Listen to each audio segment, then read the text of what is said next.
Hello everyone, welcome to my UPSC. यूपीएचसीएससी हुआ करता था पहले, अभी नया आयोग बन गया है। एडवर्टाइजमेंट नंबर 51 की प्रिपरेशन कर रहे हैं असिस्टेंट प्रोफेसर की। हिस्ट्री वाला जो पोर्शन है मॉडर्न हिस्ट्री का वो कंप्लीट हो चुका है। पॉलिटी का भी आधा पोर्शन लगभग कंप्लीट हो चुका है और इसका नेक्स्ट अब डिस्कस करेंगे हम। वेबसाइट विजिट कर लीजिएगा, आपको वेबसाइट का लिंक मिल जाएगा, टेस्ट सीरीज का लिंक मिल जाएगा वीडियो के डिस्क्रिप्शन में, कमेंट सेक्शन में, या फिर चैनल पे नंबर अवेलेबल है। किसी भी वीडियो को क्लिक करके आप वहां से नंबर ले सकते हैं और कांटेक्ट कर सकते हैं। एग्जाम में ज्यादा टाइम नहीं है तो अब सीरियसली आपको पढ़ना पड़ेगा, रिविजन भी जरूरी है। अभी पॉलिटी में हम क्या पढ़ चुके हैं वो एक बार हम देख लेते हैं ताकि आपको ध्यान में रहे कि अभी तक क्या हो चुका है। मॉडर्न हिस्ट्री कंप्लीट हो चुका है। इंडियन पॉलिटी में इसमें ये जो बेसिक है संविधान सभा का गठन ये सब पढ़ चुके हैं हम। सोर्सेज ऑफ इंडियन कॉन्स्टिट्यूशन के जो सोर्स हैं ये पढ़ चुके हैं हम। इसके अलावा जो प्रियम्बल है, प्रियम्बल पढ़ चुके हैं, हमारे सिलेबस में है वही पढ़ रहे हैं। और ये जो देख रहे हैं आप नोट्स, ये आपको टेस्ट सीरीज वगैरह ज्वाइन करते हैं तो आपको सेंड कर दिए जाते हैं, आपको मिल जाते हैं। और इसके अलावा आपको कुछ पढ़ना भी नहीं होता है। सिटीजनशिप, फंडामेंटल राइट्स, ये बहुत अच्छे से डीप में पढ़ चुके हैं और आप वीडियो देख लीजिएगा, चैनल पे अवेलेबल है। कहीं से भी एग्जाम में कुछ भी आता है तो इससे बाहर नहीं आएगा। Directive principle of state policy, राज्य के नीति निर्देशक तत्व पढ़ चुके हैं। फंडामेंटल ड्यूटीज पढ़ चुके हैं, मौलिक कर्तव्य, और इससे क्या क्वेश्चन पूछे जा सकते हैं वो भी हम डिस्कस कर चुके हैं। अभी हम संघीय कार्यपालिका पढ़ रहे हैं और इसमें भी हम राष्ट्रपति कंप्लीट पढ़ चुके हैं। आज हम डिस्कस करेंगे उपराष्ट्रपति, प्रधानमंत्री, मंत्रिमंडल, ये अभी हम पढ़ेंगे।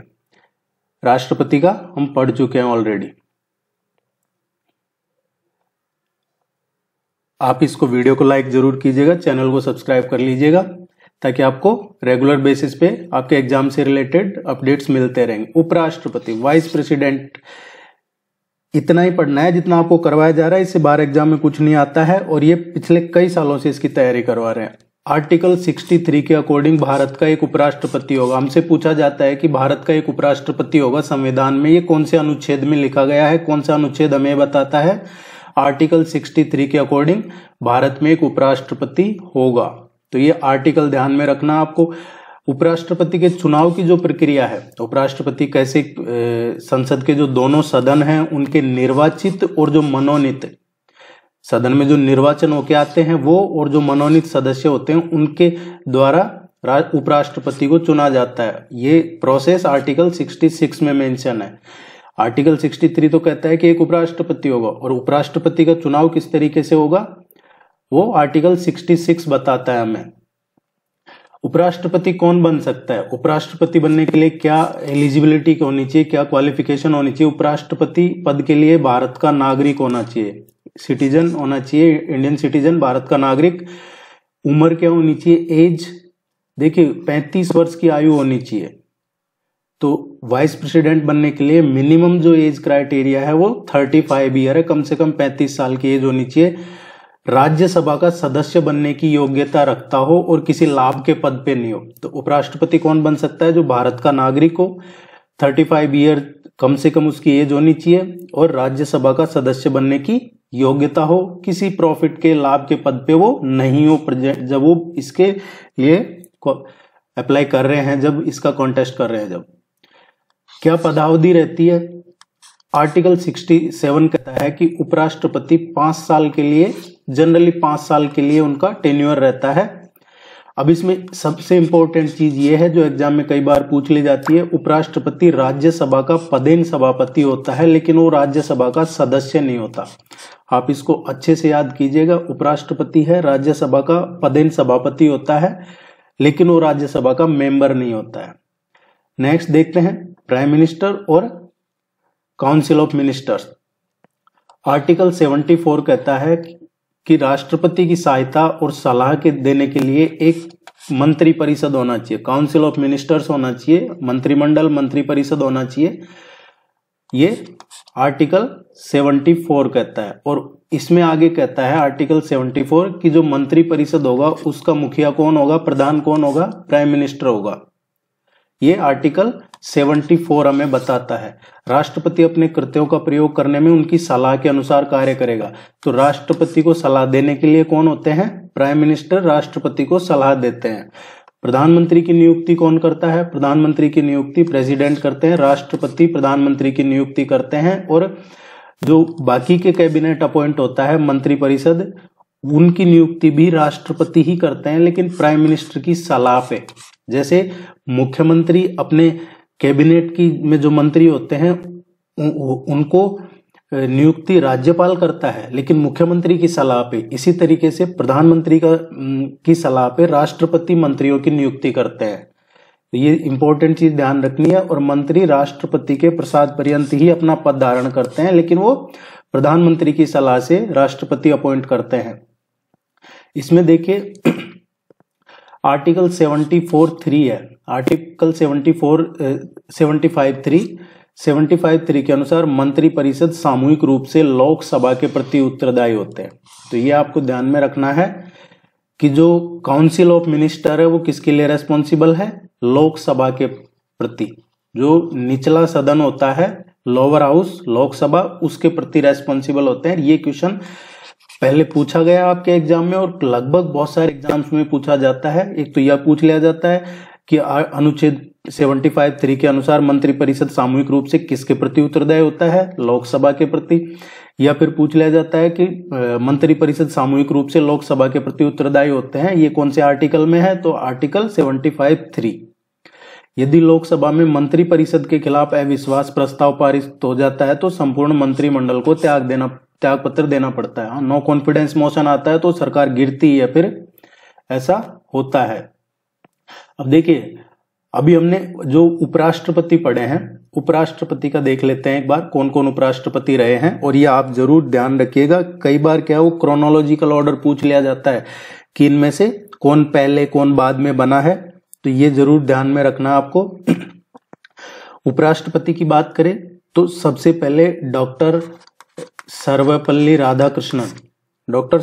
राधाकृष्णन पहले उपराष्ट्रपति थे जो 1952 से और 1957 तक उपराष्ट्रपति रहे हैं। डॉक्टर सर्वपल्ली राधाकृष्णन के बाद डॉक्टर जाकिर हुसैन बने थे, और डॉक्टर जाकिर हुसैन के बाद में अब तक 14 उपराष्ट्रपति बन चुके हैं। अब तक कितने उपराष्ट्रपति बन चुके हैं, 14 उपराष्ट्रपति बन चुके हैं। अभी प्रेजेंट में जगदीप धनखड़ है, तो टोटल अभी तक 14 वाइस प्रेसिडेंट बन चुके हैं। दूसरा, राष्ट्रपति इस्तीफा दे दे, महाअभियोग लग जाए या कोई गंभीर बीमारी हो या डेथ हो जाए, इस मामले में 6 महीने तक अध्यक्ष की भूमिका उपराष्ट्रपति ही निभाते हैं। कितने टाइम तक, ये ध्यान रखिएगा, 6 मंथ्स तक। 6 मंथ्स तक वो अध्यक्ष की भूमिका निभाते हैं। और इस दौरान यदि उपराष्ट्रपति व राज्यसभा के कर्तव्यों का पालन नहीं करते हैं तो राष्ट्रपति के रूप में भी कार्य करते हुए राष्ट्रपति होने के साथ समान उनको शक्तियां मिल जाती है और वो प्रतिरक्षा प्राप्त कर लेते हैं। ऐसे उदाहरण 2 बार आए हैं। जब 1969 में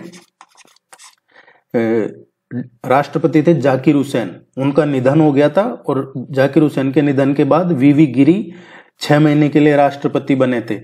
और इसी तरह जब बीडी जट्टी ने राष्ट्रपति पद की कमान फखरुद्दीन अली अहमद की मृत्यु के बाद संभाली थी, तो ये 2 बार हुआ ऐसा। एक बार जाकिर हुसैन के निधन के बाद वीवी गिरी बने थे 6 महीने के लिए, और फखरुद्दीन अली अहमद के निधन के बाद बीडी जट्टी बने थे। तो ऐसा 2 बार हुआ है कि उपराष्ट्रपति राष्ट्रपति बने राष्ट्रपति की मृत्यु के बाद। ये ध्यान में रखना आपको। अभी हमने प्राइम मिनिस्टर और काउंसिल ऑफ मिनिस्टर्स पढ़ा है, तो इसमें देखिए प्राइम मिनिस्टर का देखें तो इसमें जवाहरलाल नेहरू है, ये पहले प्राइम मिनिस्टर थे, भारत के पहले थे और भारत के सबसे लंबे समय तक प्रधानमंत्री रहने वाले ये अकेले ही हैं। और प्रधानमंत्री पद पे रहते हुए मरने वाले भी ये पहले ही व्यक्ति थे। जवाहरलाल नेहरू प्रधानमंत्री पद पे रहते हुए इनकी मृत्यु हुई थी। और एक जो आजकल यूनिफॉर्म सिविल कोड की चर्चा होती है, इसी तरीके से जो एक पहले हिंदू नागरिक संहिता था, उसमें अमेंड रिफॉर्म इन्होंने ही किए थे, जवाहरलाल नेहरू ने। तो ये ध्यान रखना है, जवाहरलाल नेहरू 16 साल और 286 दिन 16 साल 286 दिन तक ये भारत के प्रधानमंत्री रहे हैं। इनके बाद में बने थे गुलजारी लाल नंदा, भारत के ये पहले अंतरिम प्रधानमंत्री थे। अंतरिम मतलब कार्यवाहक प्रधानमंत्री। तो पहले कार्यवाहक प्रधानमंत्री कौन थे? गुलजारी लाल नंदा थे। और ऐसा नहीं है कि एक बार ही बने हैं, 2 बार भारत के कार्यवाहक पीएम के रूप में इन्होंने काम किया है। एक बार देखिए यहाँ पे, और दूसरा लाल बहादुर शास्त्री बन गए थे 64 से और 66 तक, और फिर लाल बहादुर शास्त्री की मृत्यु के बाद वापस से गुलजारी लाल नंदा पहली बार यहाँ बने हैं और दूसरी बार यहाँ कार्यवाहक राष्ट्र प्रधानमंत्री बने हैं। तो 2 बार भारत के कार्यवाहक प्राइम मिनिस्टर के रूप में काम किया है गुलजारी लाल नंदा ने। लाल बहादुर शास्त्री जी की बात करें तो 1965 में जो भारत पाकिस्तान युद्ध हुआ था, उस टाइम पे आपने सुना होगा जय जवान जय किसान का नारा लाल बहादुर शास्त्री ने ही दिया था। भारत में जो व्हाइट रिवॉल्यूशन है, श्वेत क्रांति, उसको बढ़ावा देने वाले भी लाल बहादुर शास्त्री थे। White revolution. इंदिरा गांधी की बात करें तो इंदिरा गांधी भारत की पहली महिला प्राइम मिनिस्टर थी। इंदिरा गांधी पहली महिला प्राइम मिनिस्टर थी भारत की, और भारत रत्न पाने वाली भी ये पहली थी महिला। भारत रत्न पाने वाली ये पहली महिला है। इनके बाद में मोरारजी देसाई बने थे। मोरारजी देसाई का क्या है, देखिए इनका इतिहास थोड़ा अलग रहा है, वो आप पढ़िएगा अपने हिसाब से, कभी जब जॉब लग जाए उसके बाद टाइम मिले लाइफ में जरूर पढ़िएगा। एक तो ये सबसे बुजुर्ग, सबसे ज्यादा उम्र में प्रधानमंत्री बनने वाले थे। तो सबसे 81 वर्ष की उम्र में पीएम बनने वाले सबसे बुजुर्ग व्यक्ति थे, जिन्होंने बिना इस्तीफा दिए अपना कार्यकाल पूरा किया था। तो ये 81 साल में थे, सबसे बुजुर्ग बने थे मोरारजी देसाई। दूसरा, इंदिरा गांधी ने जो आपातकाल लगाया था, उसको औपचारिक ऑफिशियली उस आपातकाल को समाप्त इन्हीं के टेन्योर में किया गया था। एकमात्र भारतीय प्रधानमंत्री है, मोरारजी देसाई की बात हो रही है, जो इनको निशान पाकिस्तान, जैसे हमारे यहाँ भारत रत्न होता है ना, वैसे पाकिस्तान में होता है निशान पाकिस्तान। पाकिस्तान का सर्वोच्च नागरिक पुरस्कार है निशान पाकिस्तान, ये मोरारजी देसाई को दिया गया है। और उस टाइम कोई बहुत अच्छे रिश्ते नहीं थे भारत पाकिस्तान के, कि बहुत अच्छे रिश्ते थे। आप देख लीजिए, ये 77 में बने थे और 71 में बांग्लादेश अलग हुआ था, तो बहुत ज्यादा अच्छे रिश्ते नहीं थे, लेकिन फिर भी इनको दिया था। तो काफी वजह रही होंगी, वो आप समझ सकते हैं। चौधरी चरण सिंह जी, चौधरी चरण सिंह जी हैं, इन्होंने संसद का सामना नहीं किया है।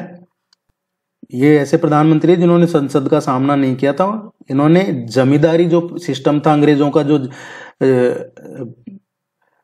लैंड रेवेन्यू का जो सिस्टम था, जमींदारी प्रणाली थी, उसको हटा के, और भारत में जो लैंड रिफॉर्म्स है, भूमि सुधार अधिनियम है, वो चौधरी चरण सिंह जी ने किए थे।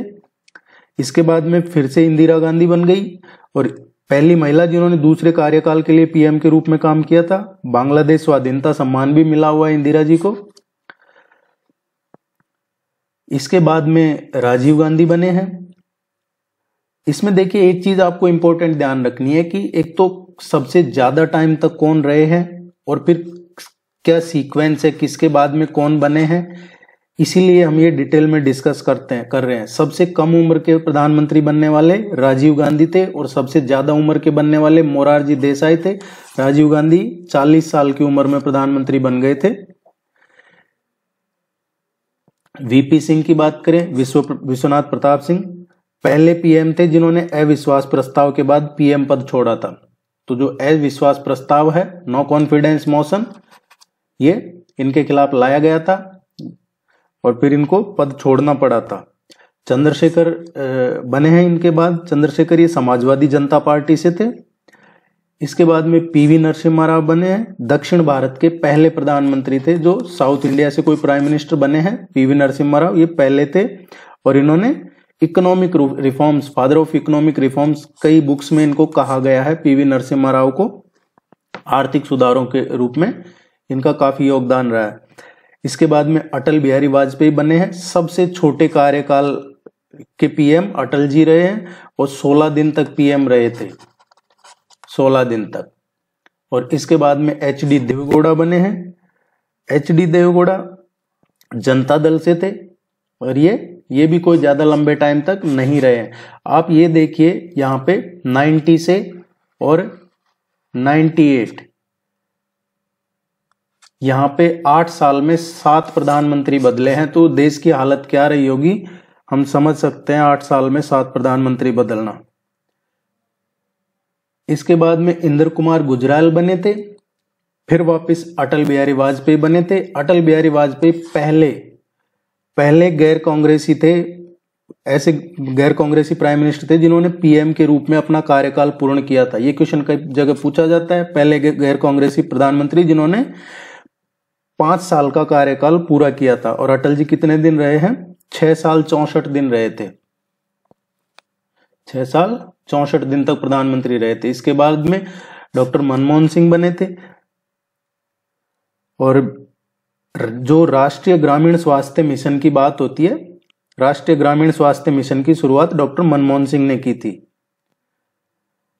इसके बाद में प्राइम मिनिस्टर नरेंद्र मोदी बने हैं। ये चौथे ऐसे प्रधानमंत्री है, नरेंद्र मोदी चौथे ऐसे प्रधानमंत्री है जिन्होंने लगातार 2 कार्यकाल पूरे किए हैं। इनसे पहले 2 कार्यकाल लगातार 2 5-5 साल के टेन्योर किसने पूरे किए हैं? जवाहरलाल नेहरू ने, इंदिरा गांधी ने, डॉक्टर मनमोहन सिंह ने, और चौथे हैं ये नरेंद्र मोदी। तो ये आपको थोड़ा सा ओवरव्यू दिया है, बाकी आप पढ़िएगा। आप वीडियो देखते हैं, उसके बाद आपको पढ़ना है और फिर पढ़ने के बाद आपको प्रैक्टिस करनी है। सबसे पहले आप कोई भी टॉपिक है इस पे वीडियो देख लीजिए, वीडियो देखने के बाद आप उसको पढ़िए और पढ़ने के बाद उसको प्रैक्टिस कीजिए, आपको एग्जाम क्लियर हो जाएगा। टेस्ट सीरीज अवेलेबल है, टेस्ट सीरीज का लिंक नीचे वीडियो में के डिस्क्रिप्शन में और कमेंट सेक्शन में अवेलेबल है। आप चैनल पे वेबसाइट है study247.in और myupsc.in, किसी भी वेबसाइट पे जाकर आपको मिल जाएगा। अदरवाइज तो कमेंट सेक्शन सबसे इजी है, आप कमेंट में ऊपर ही ऊपर आपको लिंक मिल जाता है, वहां से चेक कर सकते हैं। ये कुछ इंपॉर्टेंट चीजें जो हमने अभी डिस्कस की है। अब पार्लियामेंट का देख लेते हैं। पार्लियामेंट क्या होता है? कई बार हमसे पूछा जाता है क्वेश्चन एग्जाम में पार्लियामेंट का। ये संविधान के भाग 5 में आर्टिकल 79 है, 79 से और 122 तक क्या दे रखा है? संसद का गठन, संरचना, प्रक्रिया और क्या पावर होंगे ये दे रखा है। तो पार्लियामेंट के बारे में जो पार्लियामेंट की पावर है, पार्लियामेंट का गठन, संरचना, सब आर्टिकल 79 से और 122 तक क्या है? पार्लियामेंट। अब पार्लियामेंट पिछली बार एक शिफ्ट में पूछा गया था क्वेश्चन, एडवर्टाइजमेंट नंबर 50 में, कि संसद किससे मिलके बनती है, पार्लियामेंट किससे मिलके बनती है। तो पार्लियामेंट का ये आर्टिकल 79 बताता है हमें। पार्लियामेंट का मतलब होता है राष्ट्रपति, राज्यसभा और लोकसभा। राज्यसभा और लोकसभा का मतलब ही पार्लियामेंट नहीं है, राष्ट्रपति भी पार्लियामेंट में ही आते हैं। ये इंपॉर्टेंट पॉइंट है जो आपको ध्यान रखना है। अनुच्छेद 79 के अकॉर्डिंग भारत की संसद राष्ट्रपति, राज्यसभा और लोकसभा से मिलती है। राज्यसभा है ये अपर हाउस होता है, लोकसभा लोअर हाउस होता है। इसका 5 साल का टेन्योर होता है, इसका 6 साल का टेन्योर होता है। राज्यसभा परमानेंट हाउस होता है, इसको कभी भंग नहीं किया जा सकता। इसमें जो मेंबर होते हैं 6 साल के लिए होते हैं, लेकिन हर 2 साल में 1/3 मेंबर इसके रिटायर हो जाते हैं। संसद द्वारा पारित कोई विधेयक जब तक कानून नहीं बनता, जब तक राष्ट्रपति उसे अपनी स्वीकृति नहीं देते हैं। तो पार्लियामेंट ने कोई विधेयक पास कर दिया तो वो कानून जब ही बनता है जब प्रेसिडेंट उसको अपनी स्वीकृति दे देते हैं। राज्यसभा की बात करें, राज्यसभा की और फिर आगे लोकसभा की, इसको हम डिटेल में नेक्स्ट वीडियो में डिस्कस करेंगे। मुझे उम्मीद है ये आपको यूजफुल लगेगा। All the very best, good luck, thank you very much. आप इसको लाइक जरूर कीजिएगा, कमेंट सेक्शन में अपनी राय दीजिए, कमेंट सेक्शन में लिंक मिल जाएगा। टेस्ट सीरीज ज्वाइन कर लीजिएगा, आपकी रेगुलरिटी बनी रहेगी। टेस्ट सीरीज में आपको कंप्लीट नोट्स मिल जाते हैं, प्रैक्टिस टेस्ट मिल जाता है, और जो भी आपके एग्जाम क्लियर करने के लिए सफिशिएंट है वो रिविजन वगैरह सब करवाया जाता है आपको। Thank you.